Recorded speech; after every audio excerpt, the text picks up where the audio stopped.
شروع کرتا ہوں اللہ کے نام سے جو بڑا مہربان اور نہایت رحم کرنے والا ہے۔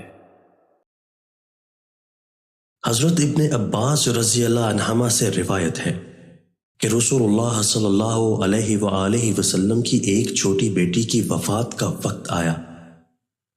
رسول اللہ صلی اللہ علیہ وآلہ وسلم نے اسے اٹھایا اور اپنے سینے سے لگایا، پھر اپنا دست مبارک اس پر رکھا۔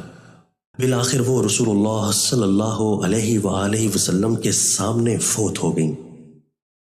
حضرت ام ایمن رضی اللہ عنہا رونے لگیں تو رسول اللہ صلی اللہ علیہ وآلہ وسلم نے فرمایا، اے ام ایمن، تم روتی ہو جبکہ رسول اللہ صلی اللہ علیہ وآلہ وسلم تمہارے پاس ہیں۔ انہوں نے عرض کیا، میں کیوں نہ روں جبکہ رسول اللہ صلی اللہ علیہ وآلہ وسلم رو رہے ہیں۔ رسول اللہ صلی اللہ علیہ وآلہ وسلم نے فرمایا، میں تمہاری طرح نہیں رو رہا، بلکہ میرا رونا تو اللہ تعالیٰ کی رحمت کی بنا پر ہے۔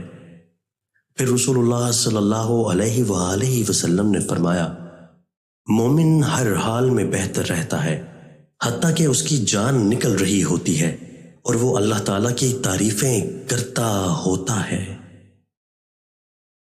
حضرت عبداللہ بن مسعود رضی اللہ عنہ سے روایت ہے، نبی صلی اللہ علیہ وآلہ وسلم نے فرمایا، وہ شخص ہم میں سے نہیں جو مصیبت کے وقت رخسار پیٹے، گریبان پھاڑے اور جاہلیت کی پکار پکارے۔ دوستو، اللہ تعالی ہمیں ان احادیث مبارکہ پر عمل کرنے اور اپنی زندگیوں کو سنوارنے کی توفیق عطا فرمائے۔